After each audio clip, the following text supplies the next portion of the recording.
Hey guys, it's me Jocelyn. So today I'm going to be showing you how to get good quality on alight motion. So let's just get started.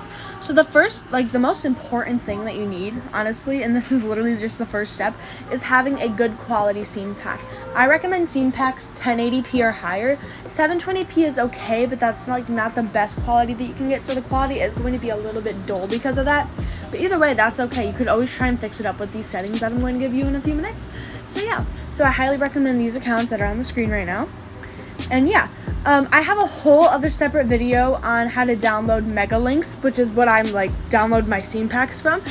So I will link that in the description below, or I will pin it at the comment. Either way, it doesn't really matter. So basically, you just need to have a mega account to download these scene packs, and they download straight to your camera roll. So that's one of my favorite things about mega. And most of these scene packs are 1080p or higher, so I highly recommend that. Secondly, it's really just about the coloring and the quality settings that you use. So as you can see, since I already had a pretty good quality scene pack, it's not going to be super hard to increase the quality on this video, but alight motion, I did realize, has updated their Sharpen quite a bit, which is honestly amazing because it looks great. So just go onto effects and go to blur, scroll all the way down to the bottom until you see Sharpen, and then just add that on.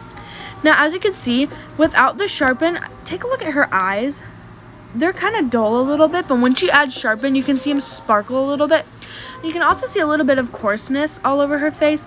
I really like that look because it kind of just amplifies the features of her face, and it makes them look a lot better. By a lot better, I mean more increased in quality.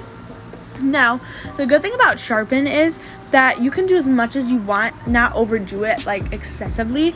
The only way you'll probably overdo it excessively is if you increase the radius, and I don't recommend increasing the radius at all. I only turn up the strength at the most, maybe to 1.13 or about 1.20, and that's the absolute most I'll do it, especially if I already have a good quality scene pack. But now, get on to the coloring part. The coloring part is probably also the second most important step, because you need to have some type of brightness and contrast on there if you want super good quality. So what I do is I go into color and light, and I always add on exposure, and I always increase it just a little bit, not too much to the point where you can see oh my gosh, their face is shining, just so you can see that their face is you brighten their face a little bit. And I also add on some type of saturation or contrast. Honestly, it's your decision. You can add on either contrast or saturation.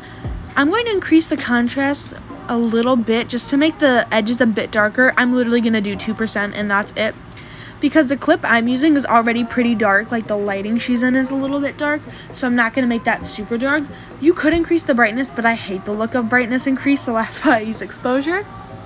And yeah, and another thing I also like to add on is a light glow. Now luckily this is free.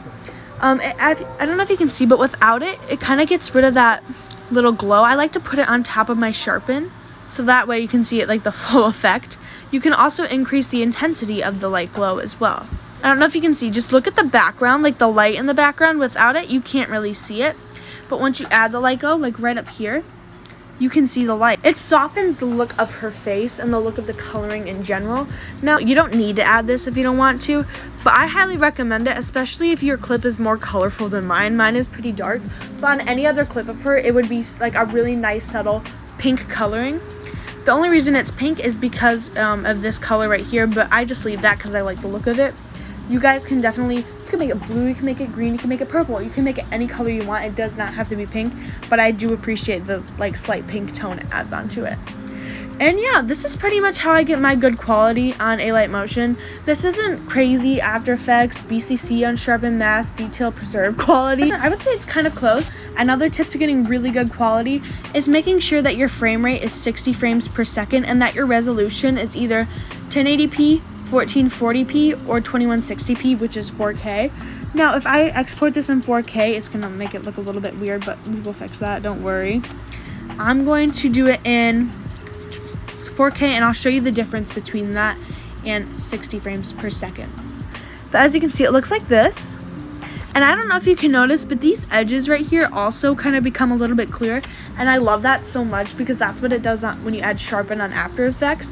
So even if you wanted a little bit of an After Effects look, this is perfect. If you just export it in 1080p, it'll end up looking amazing as well. It doesn't really matter what quality you do it in, honestly.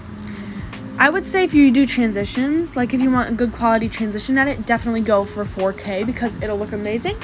But yeah, I like the 1080p version better, but that's just my opinion. And yeah, that's how to get good quality on Alight Motion, or pretty much any editing app, but this one was just specific to Alight Motion and its features. Yeah, I hope you guys enjoyed this video. Please give it a thumbs up if you did.